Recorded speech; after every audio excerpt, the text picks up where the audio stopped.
Медсозвестия Ксении Солдатовой. Сергей Викторович, как вы оцениваете события, происходящие сейчас в Армении? Обсуждалась ли эта тема сегодня на закрытом заседании? И намерены ли члены ОДКБ как-то реагировать в случае, если ситуация в Армении будет резко обостряться? Ну, во-первых, тема обсуждалась.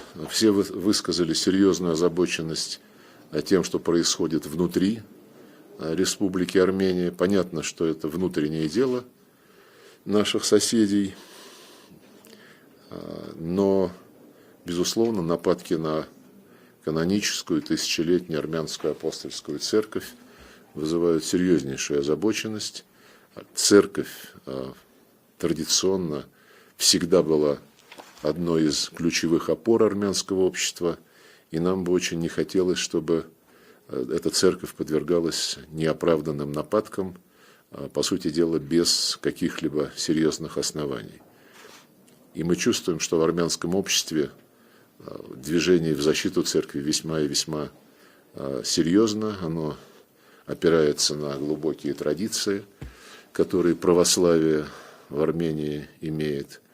И мы заинтересованы в том, чтобы этот конфликт, эта ситуация была как можно скорее урегулирована на основе Конституции Армении, на основе полного уважения прав верующих, как, собственно говоря, и любых других прав человека.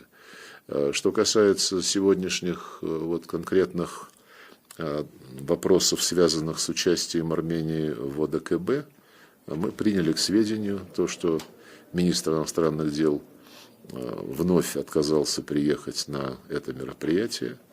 Мы исходим из того, что наши главы государств, когда они встречались в составе Организации договора коллективной безопасности, приняли к сведению тоже факт отношения Армении к ОДКБ. Мы по-прежнему считаем Армению полноправным членом этой организации, но, безусловно, полноправное членство предполагает участие и соблюдение всех обязательств, которые вытекают из уставных документов ОДКБ, включая, кстати, уплату взносов. Но заявления руководства Армении, конечно же, говорят о том, что тенденции развиваются в таком, я бы сказал, многовекторном контексте. Премьер-министр Армении заявил недавно, что скоро придется выбирать между Евразийским экономическим союзом и Европейским союзом. Заявил, что скоро, кто-то из руководства Армении заявил, что в ближайшее время придется окончательно определяться с ОДКБ.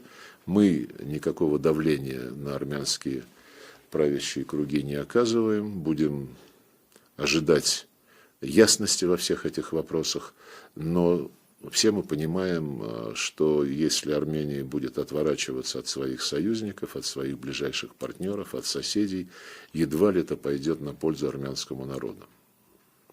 Այս ասուլիսին գալուց առաջ հպանցիկ հասցրեցի ծանոթանալ իմ սիրելի գործընկեր Սերգեյ Լավրովի այդ մեկնաբանությանը։ Ուզում եմ ասել, որ պարոն Լավրովի տեղեկատվությունը ճիշտ չէ եւ ամբողջական չէ։ Ես եթե չեմ սխալվում, պարոն Լավրովը օգտագործել էր իշխանությունների պայքար եկեղեցու դեմ ձևակերպումը, կրկին պարոն Լավրովի տեղեկատվությունը բոլորովին չի համապատասխանում իրականությանը, Հայաստանում չկա իշխանությունների պայքար եկեղեցու դեմ, այն ինչ նկատի ունի պարոն Լավրովը, հավանաբար վերաբերում է եկեղեցական մի քանի գործիչների կողմից Հայաստանի Հանրապետության քաղաքականությանը ուրեմն խառնվելու, քաղաքական գործընթացներին մասնակցելու եւ համաձայն արդեն մեր իրավապահ մարմինների ոչ ուրեմն իրավական ձևով այդ մասնակցություն ունենալու ցանկության, այն է,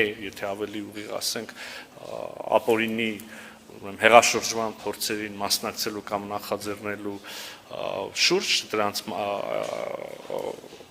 այդ երևույթը, այդ դեպքը եւ կրկին ուզում եմ ընդգծել, սա իրավական process է եւ սա Հայաստանի Հանրապետության ներքին գործն է, ինչպես դուք մեջբերեցիք իրավացիորեն, պարոն Լավրովը ավելի լավ է չխառնվի Հայաստանի Հանրապետության ներքին գործերին եւ ներքին քաղաքականությանը։ Կուզեի օգտվել առիթից եւ նույն կոչը անել նաեւ պարոն Լավրովի ռուսական խորհրդարանական գործընկերներին, մեդիա գործընկերներին, ես կարծում եմ, որ Ռուսաստանի Դաշնության եւ պաշտոնյաները, եւ խորհրդարանականները, եւ մեդիա փորձագետները պետք է մեծ հարգանքով վերաբերվեն Հայաստանի Հանրապետության ինքնիշխանությանը եւ այլևս երբեք իրենց թույլ չտան խառնվել մեր ներքին գործերին։